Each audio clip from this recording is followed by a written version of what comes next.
Snoring can be quite comical, but it can also making sleeping more difficult. Some people snore so loud they wake themselves up or make it impossible for their partner to get a good night's sleep. 75% of people who snore also have obstructive sleep apnea, which means that they may stop breathing for short periods of time as they sleep.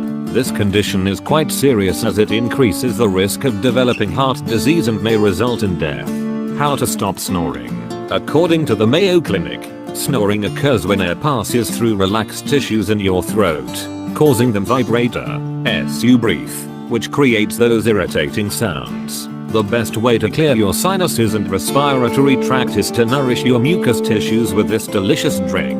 Ingredients: 1/4 piece of fresh lemon, 1 2-inch piece of ginger, 2 apples, 2 carrots. Instructions: clean all the ingredients. Peel the ginger and cut into slices. Cut all the ingredients, removing the core of the apples and the seeds of the lemon. Blend all the ingredients together.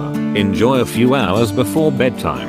If the taste is too strong, add a spoonful of honey. If your problem is severe, try taking a hot shower before bed or using an ET pot to help open nasal passages. It's also important to stay hydrated to prevent your mucus from becoming sticky and hard to drain. If you like our video, please give us thumbs up and share this video with family and friends. Thanks.